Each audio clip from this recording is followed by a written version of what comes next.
चलिए बच्चों, आज का जो वीडियो हम सबका है वो क्लास 10th का केमिकल रिएक्शन एंड इक्वेशन से। हम आज बारीकी से क्लास 10 के फर्स्ट चैप्टर को डिस्कस करेंगे। जो क्लास 9 से क्लास 10 बच्चे जा रहे हैं उसके लिए बहुत ज्यादा बेनिफिट होने वाला है, क्योंकि आज का क्लास सिस्टमेटिक ढंग से शुरुआत हो रही है केमिस्ट्री का, क्लास 10 साइंस का। आप उसमें देखेंगे चैप्टर 1 के जो कंटेंट है उसको पहले हम डिस्कस करेंगे क्या होता है, उसके बाद एक एक टॉपिक को हम डिटेल से डिस्कस करेंगे जिससे आपको सारी बातें अच्छे से समझ में आ जाए और आपको कहीं पढ़ने की जरूरत ना हो। तो बच्चों, आज तुम्हारा चैप्टर क्लास 10th में जब आप जाओगे तो केमिस्ट्री की 4 चैप्टर पढ़ने। पहला जो चैप्टर है उसका नाम है केमिकल रिएक्शन एंड इक्वेशन। तो आज हम समझेंगे केमिकल रिएक्शन क्या होता है, केमिकल इक्वेशन किसको बोलेंगे, केमिकल इक्वेशन के क्या क्या कारण हो सकते हैं, केमिकल इक्वेशन कितने टाइप्स के होंगे, केमिकल इक्वेशन को कैसे बैलेंस करेंगे। ये सारे कंटेंट आज हम आपको समझाएंगे। और आपको एक बातें बता दूं कि आपको हर एक कॉन्सेप्ट बाकी से अलग होगा, इजी मेथड होगा आपको समझने के लिए। तो आप तैयार हो जाओ आज केमिकल रिएक्शन इक्वेशन समझने के लिए, पढ़ने के लिए। और क्लास 10 का आज से आगाज कर रहे हैं। आपको हर एक वीडियो, हर एक दिन वीडियो आपको मिलेगा जिससे आपको हर एक क्लास 10 के कॉन्सेप्ट क्लियर होते जाए। तो पहला जो चैप्टर है हमारा केमिकल रिएक्शन एंड इक्वेशन। बच्चों, केमिकल रिएक्शन होता क्या है? केमिकल रिएक्शन की बात हम करें तो केमिकल रिएक्शन का मतलब होता है, मान लो ये सब्सटेंस है और ये भी सब्सटेंस है, दो अलग अलग सब्सटेंस है, दोनों को मिला दे। दोनों को मिलाने के बाद एक न्यू टाइप का सब्सटेंस बन जाए और उसका जो प्रॉपर्टीज हो ना, बाकी के प्रॉपर्टीज से अलग हो। मतलब नया सब्सटेंस बने और उसका जो प्रॉपर्टीज हो बाकी के प्रॉपर्टीज से क्या हो, अलग हो। उसी को तो हम केमिकल चेंज बोलेंगे ना। वही केमिकल चेंज का प्रोसेस ही केमिकल रिएक्शन कहलाता है। बच्चों आप ऐसे समझो, मान लेते हैं बच्चों यहाँ पे ए है, एक कोई बी है, दोनों को रिएक्शन करवा दो, ए और बी, तो प्रोडक्ट आ गया मेरे भाई, ए बी आ गया। गौर से देखना, बेसिक समझा दूं पहले। तो ए प्लस बी, तो ए का नेचर, बी का नेचर, ए बी का नेचर दोनों से डिफरेंट होना चाहिए। आपको याद होगा इस एरो के लेफ्ट हैंड वाले पार्ट को हम रिएक्टेंट के नाम से जानते हैं। हम रिएक्टेंट के नाम से जानते हैं एरो के लेफ्ट वाले पार्ट को।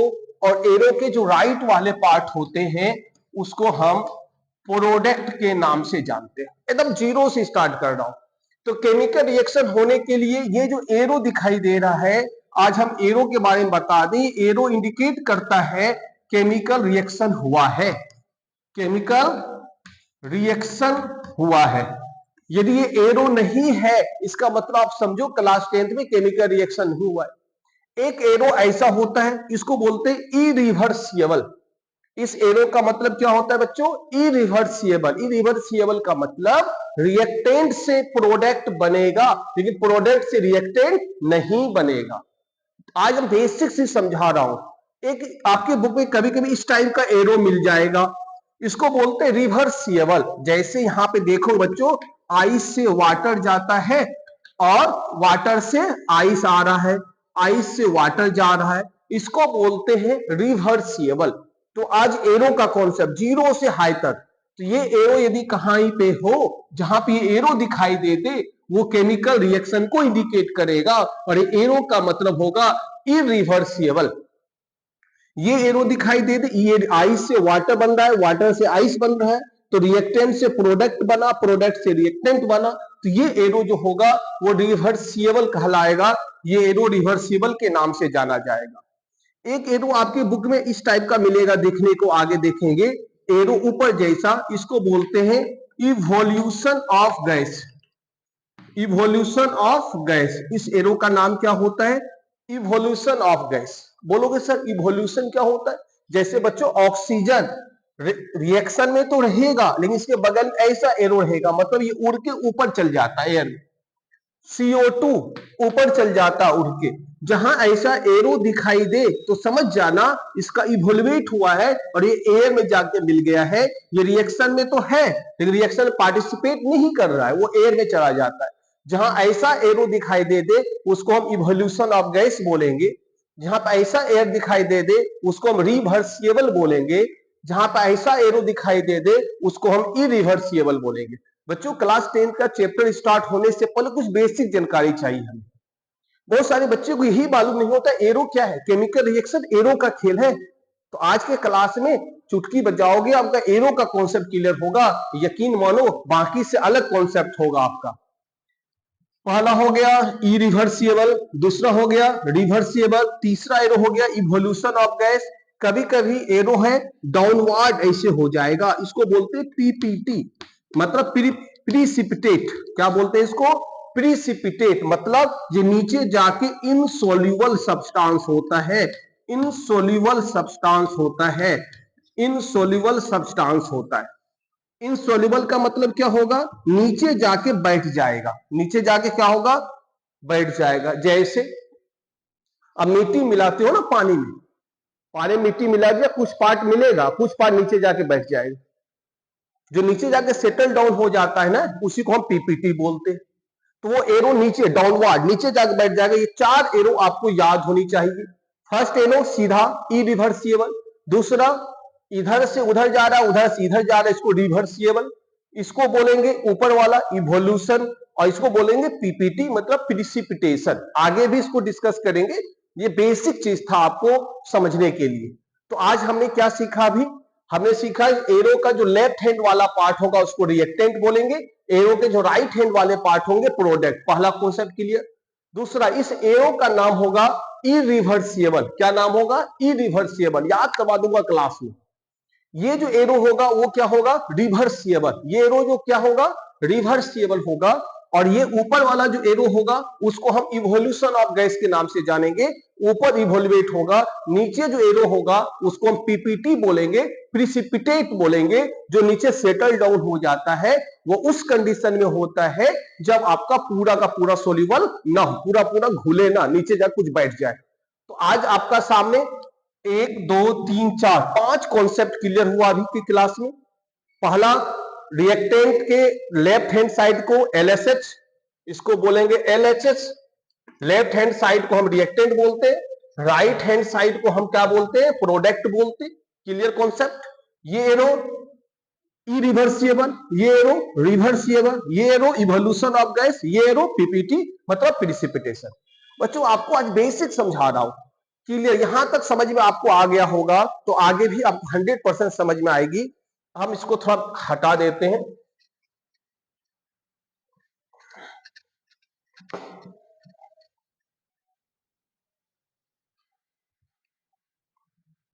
अब देखते हैं, ये एरो हो गया, रिएक्टेंट हो गया, या प्रोडक्ट हो गया। अब कोई बच्चा बोलेगा सर केमिकल रिएक्शन क्या होता है? बच्चों केमिकल रिएक्शन तो यही है जब दो सब्सटेंस आपस में मिल जाए, तीसरा कोई सब्सटेंस बने और इसका जो फिजिकल एंड केमिकल प्रॉपर्टीज हो इस बाकी दोनों से अलग हो, यही तो केमिकल रिएक्शन है। अब बोलोगे सर कुछ एग्जांपल देख हमको बता दीजिए। मान लेते हैं यहाँ पे Mg है, यहाँ पे O2 है, क्या आ जाएगा? MgO होगा। गौर से देखना, ये मेरा क्या हो गया? मैग्नीशियम। ये क्या हो गया? ऑक्सीजन। दोनों को मिला दोगे मैग्नीशियम ऑक्साइड हो गया। तो इसका जो ये वाला पार्ट जो है बच्चों रिएक्टेंट कहलाएगा, और ये वाला पार्ट जो है वो प्रोडक्ट के नाम से कहलाएगा। अब इसका जो प्रॉपर्टीज है Mg का, MgO का, तो याद होगा Mg का अलग प्रॉपर्टीज होगा, MgO का अलग होगा। O का अलग प्रॉपर्टीज होगा, MgO का अलग होगा। तो आपने क्या देखा कि physical and chemical properties reactant और प्रोडक्ट दोनों का अलग अलग है। ऐसी रिएक्शन को, ऐसे सब्सटेंस का जो कंबाइंड होगा न्यू सब्सटेंस फॉर्म होगा और उसका फिजिकल एंड केमिकल प्रॉपर्टीज पहले से अलग हो, तो उसी को हम क्या बोलते हैं? केमिकल रिएक्शन के नाम से जाना जाता है। क्लियर हो गया कॉन्सेप्ट? केमिकल रिएक्शन क्या होता है? क्लियर हो गया कॉन्सेप्ट सबको? चलिए, और आगे वाला जो पार्ट है मेरा उसको हम देखेंगे केमिकल इक्वेशन क्या होता है, उसके बाद हम समझेंगे। ये आपका बेसिक क्लियर हो गया। अब हम डेफिनेशन पे आते हैं बारी बारी से। अब हेडिंग देंगे, स्टार्ट करते हैं। Chemical equation. Chemical equation. बच्चों केमिकल इक्वेशन क्या होता है? केमिकल इक्वेशन किसको बोलेंगे? बच्चों केमिकल इक्वेशन याद रखना ना, एक मेथड है रिप्रेजेंट करने का। जैसे एक एग्जांपल समझो, कोई अमिताभ बच्चन किसी कंपनी का प्रचार कर रहा है, तो क्या कर रहा है भाई? वो करता क्या है? वो या तो किसी चीज का वो मालिक नहीं है कंपनी का, वो उसका प्रमोटर है, प्रमोट कर रहा है, किसी चीज को रिप्रेजेंट कर रहा है। और रिप्रेजेंट करने का जो तरीका होता है ना, या तो हम बोल के रिप्रेजेंट कर रहे, या तो कोई एक्टिविटी करके रिप्रेजेंट कर रहे, डांस करके रिप्रेजेंट कर रहे, कोई ऐसा कर रहे जिससे बाकी वाले बच्चे समझ जाए। उसी तरह केमिकल इक्वेशन रिप्रेजेंट करता है केमिकल रिएक्शन को। यहां तक क्लियर? केमिकल रिएक्शन को रिप्रेजेंट करता है chemical equation in the form of short, short form में रिप्रेजेंट करता है। अब बोलोगे सर केमिस्ट्री में शॉर्ट फॉर्म क्या होता है? बच्चों होता है, जैसे मैं बोलूं यहां पे सोडियम लिखा हुआ है, SODIUM, सोडियम लिखा हुआ है, पूरा नाम सोडियम है, इसका शॉर्ट फॉर्म Na है।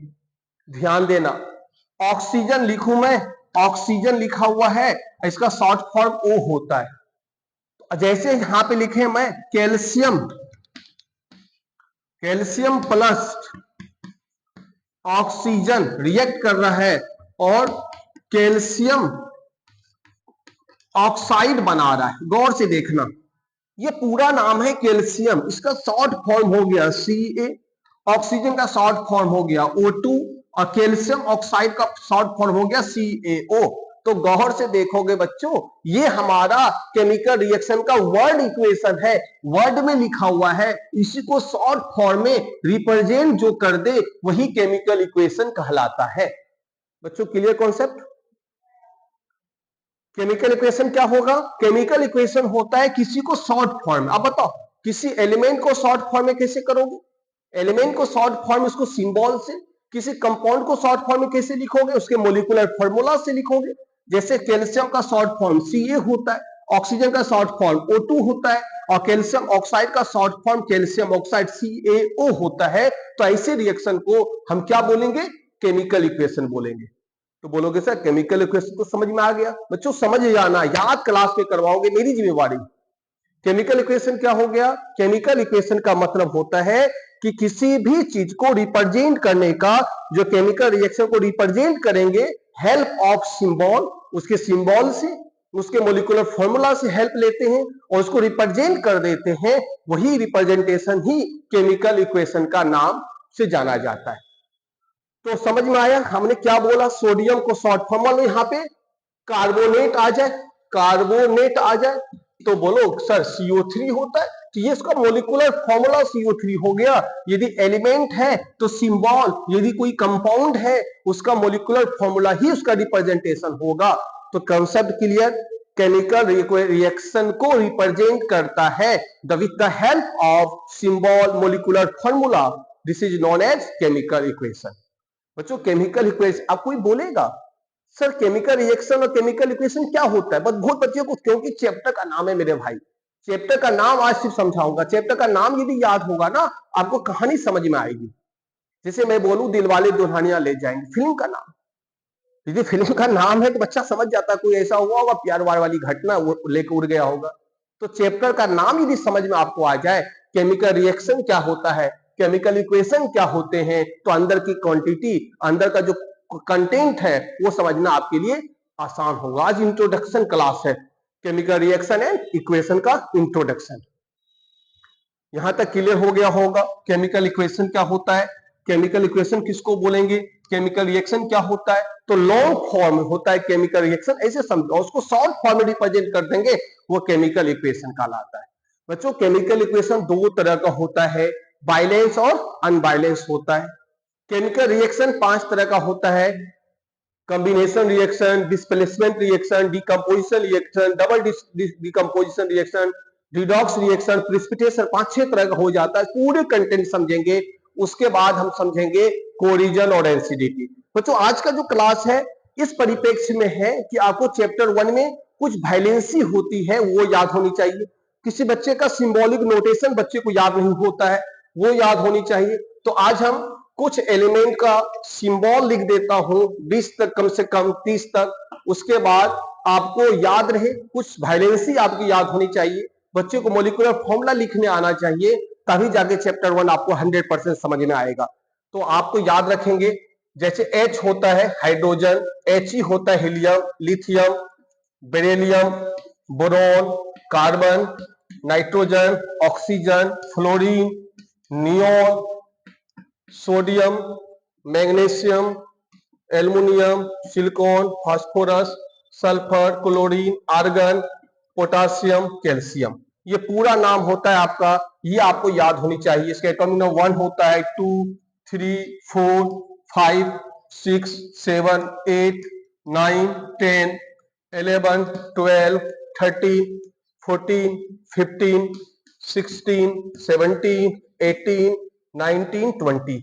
ये आपका पूरा नाम आपको लिखने हैं इसके, ये होमवर्क है आपको।